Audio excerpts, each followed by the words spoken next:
London, and we are going on a day trip to Bath. We just got to the train station, and we have a new co-star today. Introduce yourself to everyone. Hi, I'm Inessa. She's German. She's from our room. Yeah, let's go.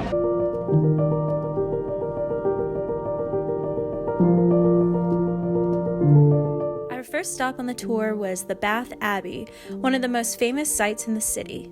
The Abbey Church of St. Peter and St. Paul was founded in the 7th century, and the building as we know it today was completed in 1611. It's most known for its stunning vaulted ceilings that have an almost alien-like quality. The designs are meant to turn your eyes upward towards God. The church is still used by residents today, and they often hold events. The current show being held in the church is the beautiful Threads Through Creation exhibition. Handmade quilts are displayed along the perimeter of the church. Each canvas took about 3 months to complete and is a beautiful representation of the creation story from the Bible.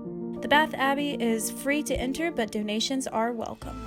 The next stop was, of course, the namesake of the town itself, the Roman Baths. This UNESCO World Heritage Site is a major tourist attraction in the UK. Built on top of the natural hot springs in the region, the site was the temple and social hub of the Romans living here between 60 and 70 AD and used until the end of Roman rule in Britain in the 5th century. Underneath the surface, there's an extensive museum of artifacts that will help you imagine what the baths were like in their prime. The site was peaceful and definitely worth the visit. Have any thoughts on the baths? It was very big. I enjoyed the audio tour. I thought it was very educational. Aside from the history of the city, Bath is also an inspiration for art and culture in the UK. Next, we visited the former home of one of my favorite authors, Jane Austen. The Jane Austen Center focuses on the life and works of the famous author, as well as the Regency period in which she lived. Here we learned more about Jane's family and the community that inspired her famous works. Though Jane didn't live in the area very long, she was inspired by the city and set 2 of her novels, Northanger Abbey and Persuasion, in Bath. And of course, the center showcases the movie adaptations of her books as well. The arts portion of our tour wasn't over just yet. The beautiful Georgian architecture of the city has inspired many filmmakers. Most recently, the Bridgerton series has been filmed here. The stunning Royal Crescent, for example, was used in many scenes, including the exterior of the Featheringtons' London home. Feeling quite hungry at this point, we decided to visit Sally Lunn's for the famous Bath bun.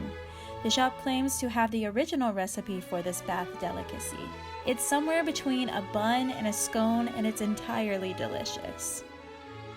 After a long day of history and architecture, we finally went back to London to get some much-deserved rest.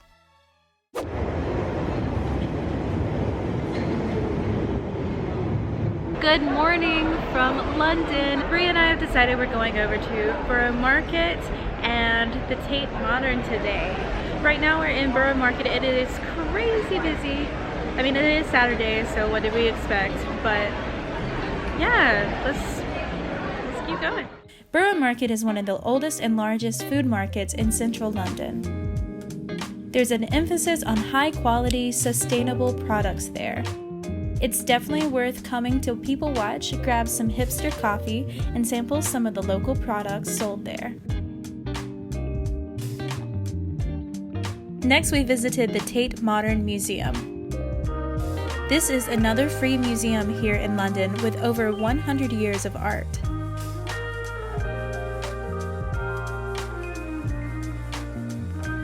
They host different special events for a fee, but you can explore the permanent collection for hours if you wanted. The Tate Modern offers a nice break from the historic sites in London with a more contemporary selection. We made our way back towards Russell Square, seeing a few famous sights along the way.